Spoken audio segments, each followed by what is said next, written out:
These days, we have it pretty good in cubing. There are tutorials on just about any method or technique that you might want to learn, alg databases covering every major set, and even if you can't find an alg, there are programs that can generate them for you like that. Overall, improvement and learning has never been easier, but it wasn't always like this. In the early days of cubing, this was far more of a true puzzle. There weren't widely available resources teaching what the best methods were. No one even knew what the best methods were. If you wanted to improve, you needed ingenuity, experimentation, and word of mouth to learn from other people.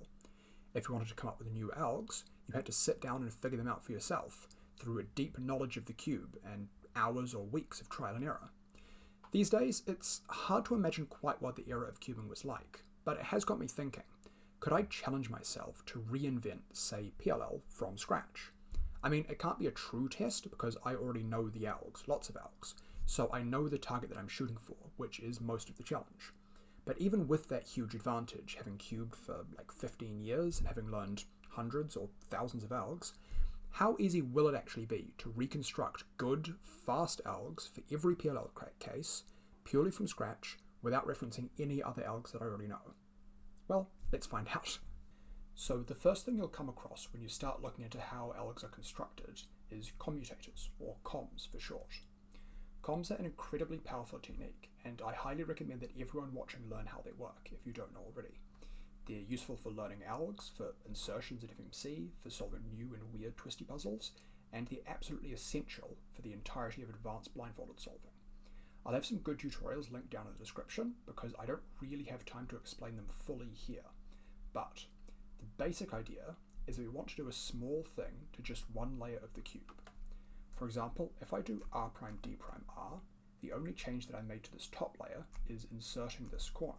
I've also just mixed up the bottom, but I can fix all that by undoing it with r', dr.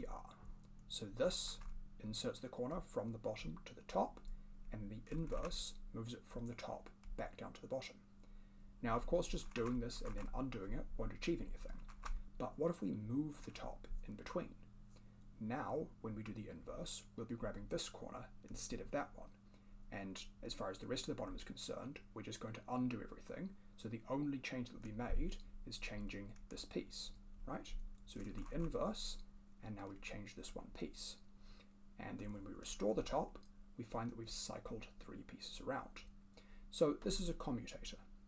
Now, technically, a comm is just any sequence that can be written as A, B, A', B', where A and B are any move or any sequence of moves, and the prime means inverse. So if A is sledge, then A' would be hedge. It's the inverse move sequence. Now, rather than writing the whole comm out move by move, we'll usually write comms in shorthand, where A, B represents A, B, A', B'. So with our comm from before, A would be the r', d', r insertion, B would be the U interchange, and then we'd undo with r', dr, and undo with U'. Writing comms like this is useful because it helps us see the different parts of the comm so we can understand how they work intuitively, and it makes it easier to invert them, because the inverse of A, B is always just B, A. So to undo this cycle, I would start with the interchange, U, then do the insertion, r', d', r, then undo the interchange, and undo the insertion. Now, that's a very abridged overview, but it should cover the key ideas. The great thing about comms, though, is that since they are intuitive, we can modify the different parts of them to cycle different pieces. For example, I could do r', d', as the insertion instead, to get a corner from the back here, then a U interchange, and if I complete the comm, I will have cycled these 3 pieces around. This is great, and we can get all sorts of different cycles by just playing around with these basic 8 movers. But we can't cover every possible cycle just using 8 movers, so often we'll need to use setup moves to put our pieces into position for an easy comm. Setup moves can be written as A:, B, which is expanded to just A, B, A', with A', of course, just being the inverse of our setup moves to put our pieces back. Now, that's a lot of talking, so let's get on to real cases, and where better to start than with A-perms. With an A-perm, we have to cycle these 3 corners around, which is what comms are perfect for. Unfortunately, this is a case where there's no easy 8 mover, but if we do an L' setup move, now we're cycling these 3 corners, which is what we did before with that r', d', r insertion. So after that insertion, we do a U interchange to move the next corner into place, then undo the insertion, undo the interchange, undo the setup move, and we've solved it. That's an A-Perm. Now this comm works and it's pretty short, but we can make it better or faster by changing the L' setup move to a wide L'. This does the same thing as far as the corners are concerned, but it's better for ergonomics, and if we do that, it gives us the standard A-Perm alg. Then this is a commutator, so for the inverse case, which is just the other A-Perm, we can just do the inverse alg by swapping around the order of the insertion and interchange. So setup move, interchange, insertion, undo interchange, undo insertion, undo setup, and we're done. So that's both standard A-Perms broken down intuitively. Next, let's look at E-Perm. This has two pairs of corners swapping, so it's not just a 3-cycle that we can solve with a simple comm. However, we can use two comms to solve it. The first comm will solve one corner and leave us with a 3-cycle, which will then solve with the second comm. Now, there are a ton of options for what that first comm could be, because there are 4 corners to solve and multiple ways to solve each one. But if we explore just the short 8-move comms first, we can quickly find that we can solve one corner with this simple comm here, RU', D, RU', D'. After that, we have these 3 corners left. So we can insert this one with RU', then D interchange, undo, and undo to complete the comm, and we're done. And that gives us a great E-Perm alg. Now, we've been cycling corners, but comms can also solve edges. For example, instead of an R''DR insertion to put a corner into the top, we could do R''ER to insert an edge in the top. Or we could do MDM' to insert an edge like that. Either way, using slice moves allows us to cycle edges around. So let's look at U-Perm and see what we can do. Unfortunately, just like with A-Perms, there's no pure 8-move comm available here. Instead, we're going to need setup moves. Let's move this left edge out with L', just like we did with A-Perm. Then we can insert it to the top right with R'E', then U interchange, undo the insertion, undo the interchange, undo the setup move, and we're done.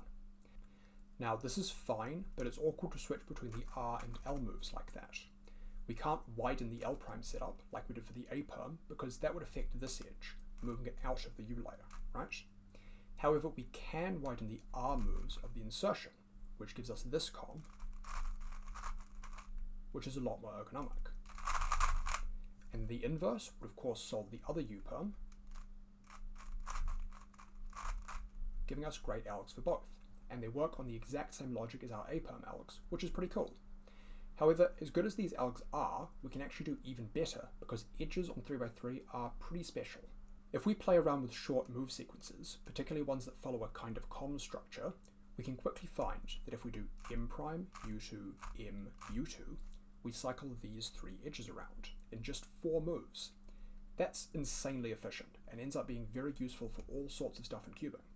For our purposes, this is interesting because U-Perms, of course, cycle 3 edge pieces. So if we can set up into something like this, then we can get a very efficient U-Perm alg. So if we look at a U-Perm, these 2 edges are opposite to each other, which is what we want. The middle one is in an awkward spot, but we can get it out of the way with an M2 to put it in the back. Then a U puts these 2 edges in the M slice, and now they're set up for our trigger. We start with M this time, rather than M', because our edge is in the back, so M, U2, M', U2. Then undo the setup with U' and M2, and we're done. And you might notice that 2 of our U moves cancel together, so this ends up just being 7 moves long, which is the shortest possible U-Perm alg. And of course the inverse will solve the inverse case, so for this direction M2 U', and then continue. And that's it, now we're done with U-Perms. Now that move sequence was really cool, and we can find more sequences like that. If we change the M's to M2s, we get this 4-move sequence, M2, U2, M2, U2, which swaps 2 opposite sets of edges. It's a 2E, 2E alg. An H-Perm is a 2E, 2E as well, with these 2 opposite sets of edges, so we can solve an H-Perm by setting it up to this. Just like with the U-Perm, we're going to start with an M2 to move those pieces down, then a U aligns the other two swap the way we need for our 4 move 2e to e. So that's our setup moves done. So we do the 4 move sequence, undo our setup, and that's an H perm. And once again, you can notice that our U moves cancel, so this ends up being a 7 move alg. Next up is Z perm. This is a 2e to e as well, but unlike H perm, the edge pairs aren't opposite one another, right? These are adjacent and these are adjacent. That makes it pretty awkward to set up into that 4 move sequence. We could do something like we did for E perm, where we combine 2 short comms together, but there doesn't turn out to be any way to do that with edges quite as easily as you can for corners. So we need another approach. Luckily, we have one. If you know anything about Ru, you probably know that it finishes off with a bunch of M and U moves to solve the last 6 edges. And it works completely intuitively without any algs. So let's apply that approach to Z perm and see what happens. The first part of Ru LSE is orienting all the edges. Now our edges in Z perm are all oriented already, after all we've finished OLL, so we can move on to the second part, which is matching the edges that belong on the left and right with their respective corners. For us, that's the red and orange, which are here and here.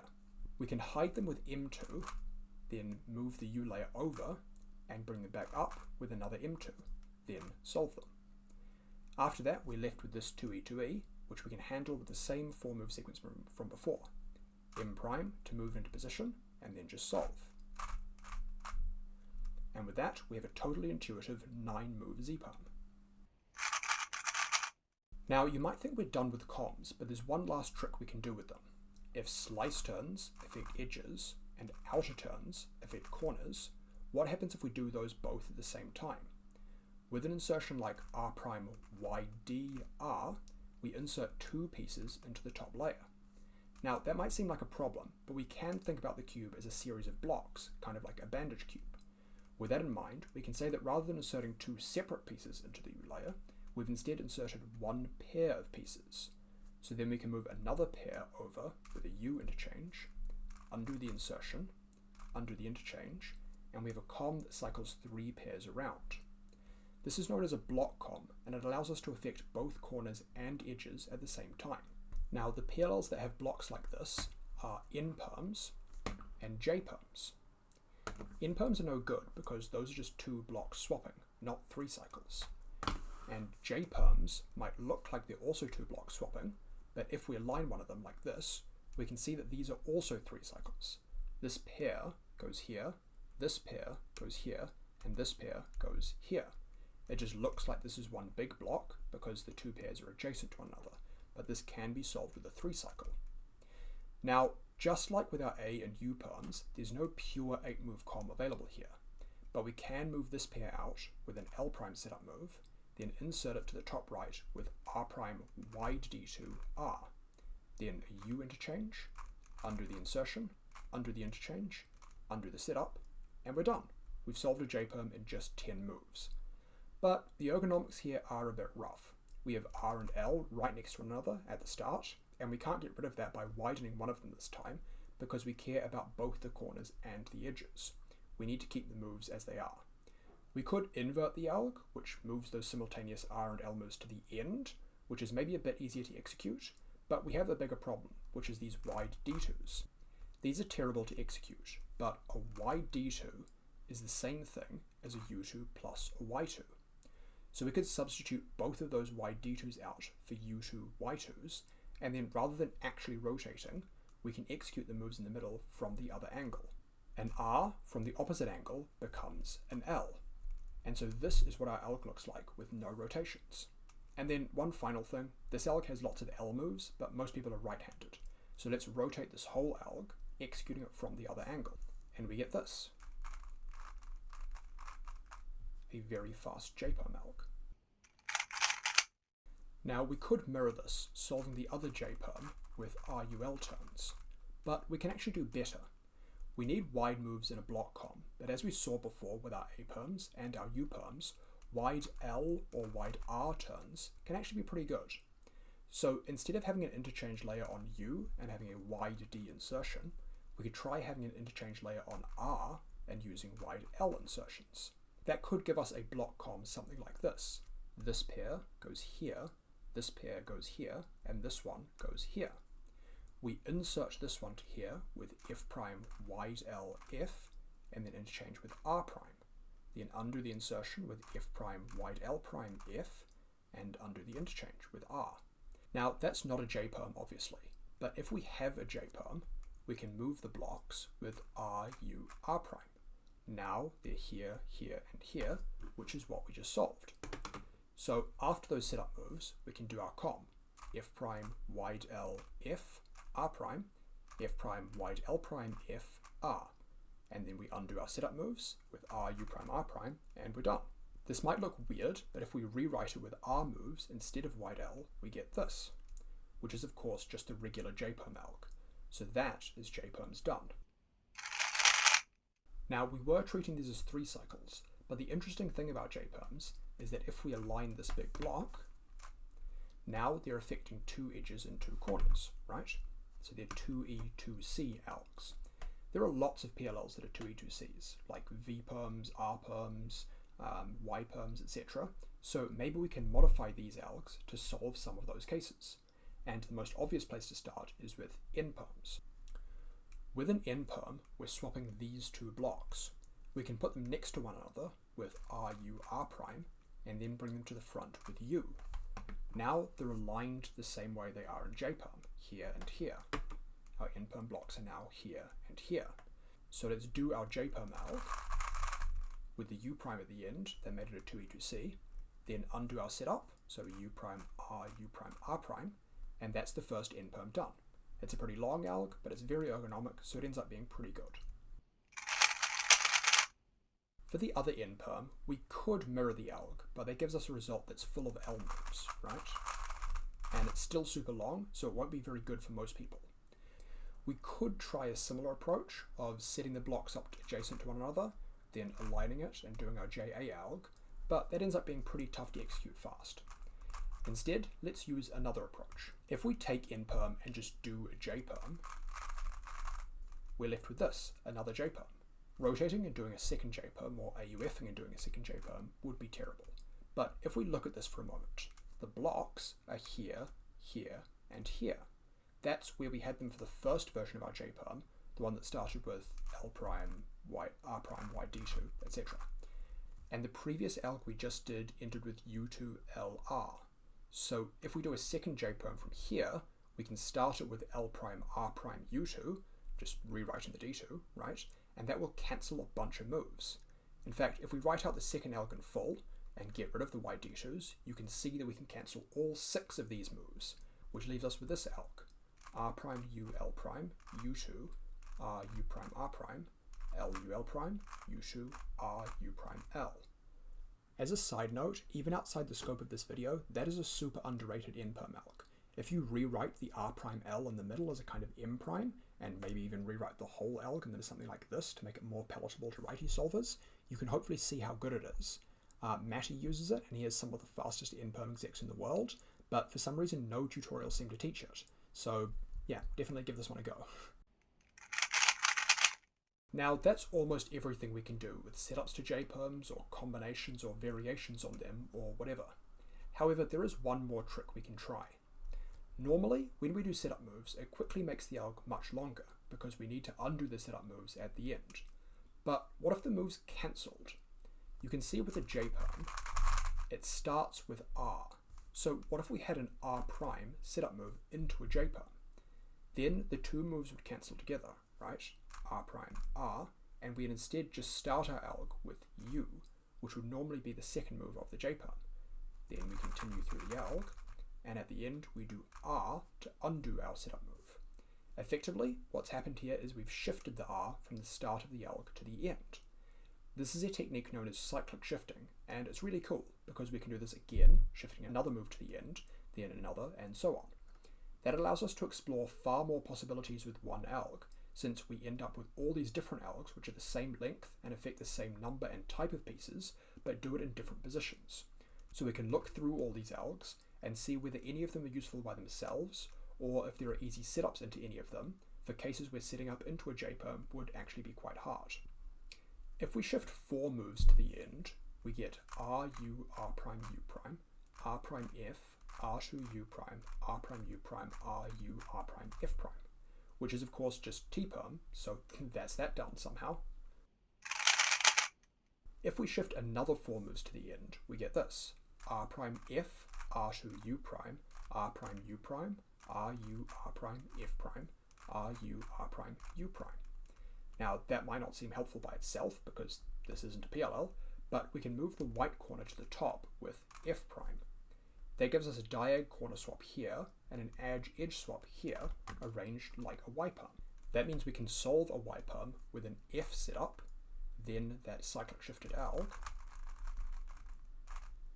then undo the setup, and that gives us a great Y-perm alg. Interestingly, if we shift the next 3 quarter turns, splitting up that R2, we get this: R U prime R prime U prime, R U R prime F prime, R U R prime U prime, R prime F R. That does the exact same swap as before, and so if you want, you can set up into this with F instead. The alg that produces is actually the standard Y-perm alg, although personally I prefer the first alg. Anyway, if we shift a few more moves to the end, we end up back at the start with the original J-perm. We're almost done, but there's one more interesting spot. If we go 1 move back from a T-perm before the F prime, we get this. The most obvious thing to do here is to move the white corner to the top with an F prime, just like we did for the Y-perm, and that would produce our T-perm alg from before. However, another option is doing UR instead. That puts the corner swap and edge swap next to one another, which is how they're arranged in an F perm. So we can solve an F perm with R prime U prime, then that cyclic shifted alg, then UR, and that gives us a great F perm alg. Now we're getting through the cases. We have 2 R perm algs left, V perm and the 4 G perms, but we're getting pretty tapped out at this point. We got, frankly, an unbelievable amount of mileage out of that first J perm alg, but cyclic shift in the other one only really gives us a few ZBLLs and an alternate J perm alg. Nothing that we can use for any of our remaining cases.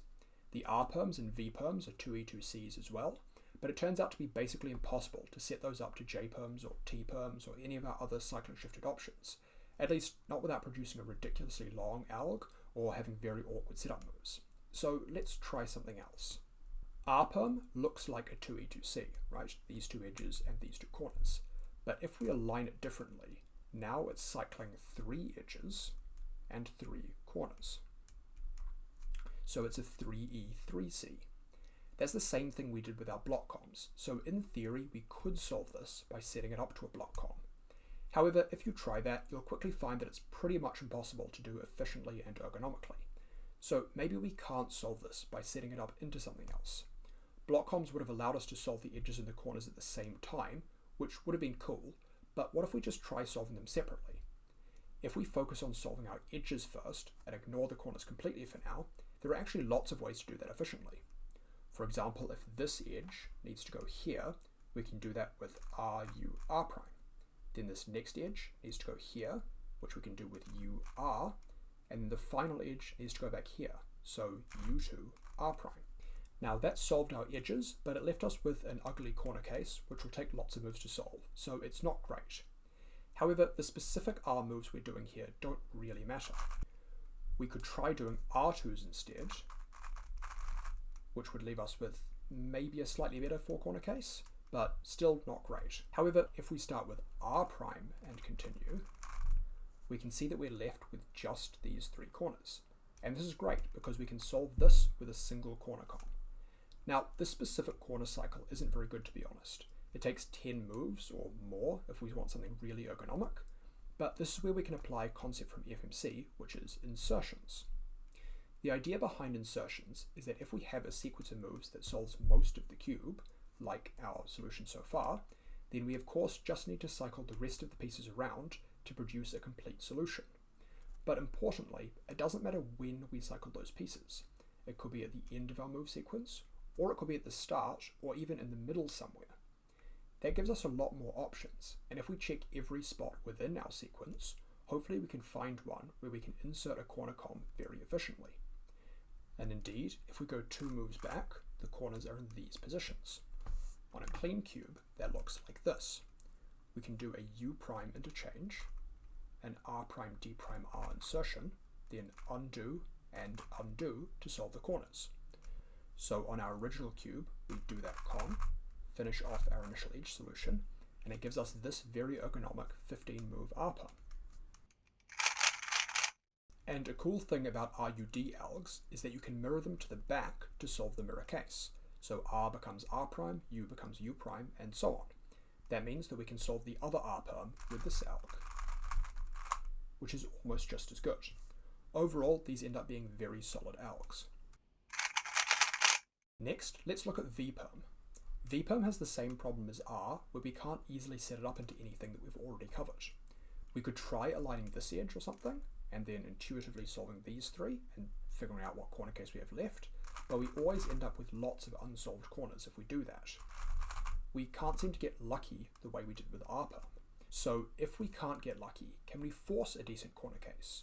We already have two solved corners here, so if we do a last layer alg that solves our edges while preserving one of those corners, we should be left with a good corner case.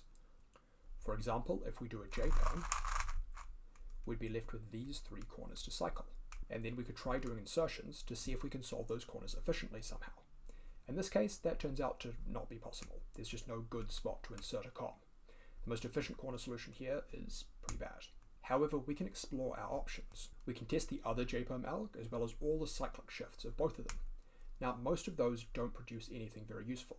However, one of them is interesting. If you cyclic shift our RUL J-Perm alg by moving the last two moves to the start, you get this alg, which is the alternate J-Perm alg I mentioned before. If you apply this to VPerm, we get these three corners left to solve. And if we go through and do insertions, we can find a great spot to insert. In the middle of our alg, after the U2, the corners that need to be cycled look like this. We can insert this one with UL U prime, then interchange with R. Undo the insertion, undo interchange, and they'll be solved. Now, that's an 8-move comm, but the first move was U, and the previous move in our cyclic shift to J-Perm was a U2. So we can cancel a move, combining them into U prime. And then our final two moves were U prime R prime, but the next two moves in our J-Perm were R U prime. So we can cancel the R's out entirely and combine U primes, cancelling another 3 moves. So overall, we end up solving these 3 corners in just 4 moves, giving us a pretty efficient VPerm. However, it's not that ergonomic, so let's see if we can improve it. There are a few different options for how to do that, but what I think is the best option is doing it from here. Instead of doing L, U, and R, we end up with U, R, and D. That gives us this alg, and if we invert it, we get an alg that flows super well. So Z, D prime, R2, D, R2, U, R prime, D prime, R, U prime, R, U, R prime, D, R, U prime. And I'm happy with that, so that's VPerm done. Finally, we have the 4 G-Perms. These are famous for being tough cases, which is probably mostly down to these arrow diagrams. Now these are terrible for recognition, but they are kind of interesting here because they describe how the pieces move. In a G-Perm, we have these 3 edges cycling, and also 3 corners cycling. That means this is a 3E3C, so in theory we can solve this with a block comm using the right setup. Let's label the pieces to make it easier to keep track of them when looking for setup moves. These 2 pieces need to go here, these 2 need to go here, and these 2 need to go back here.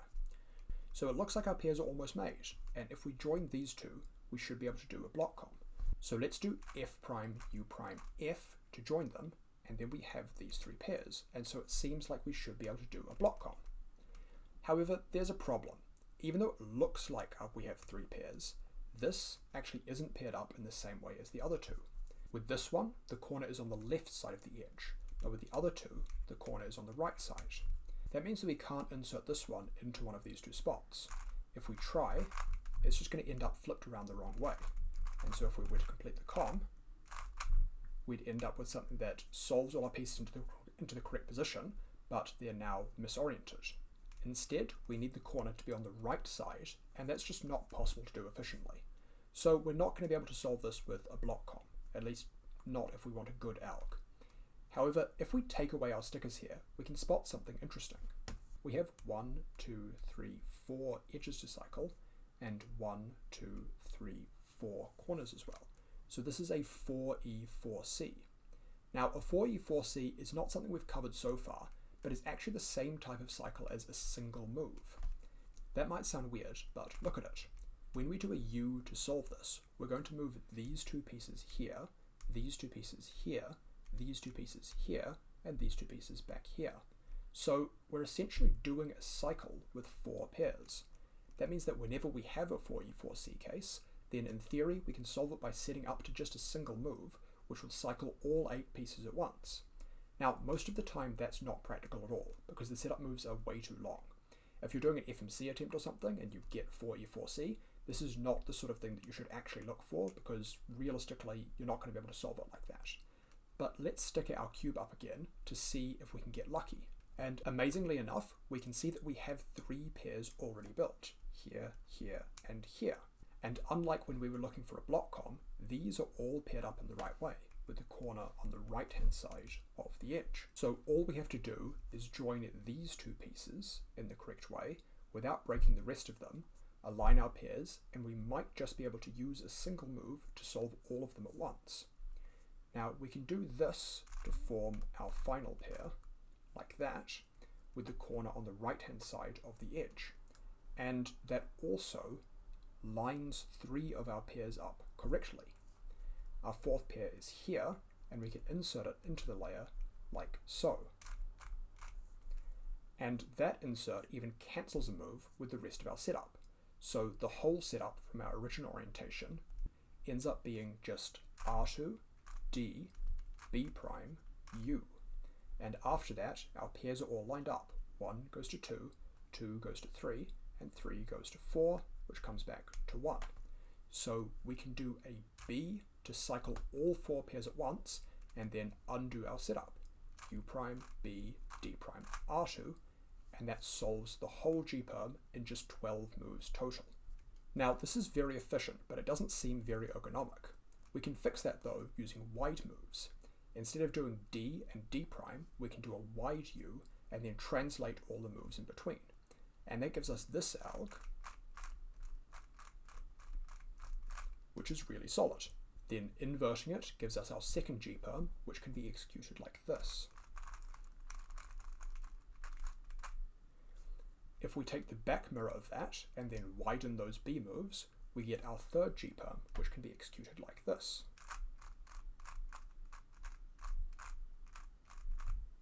And finally, if we invert that alg, we get the last G-perm, and we can execute it like this.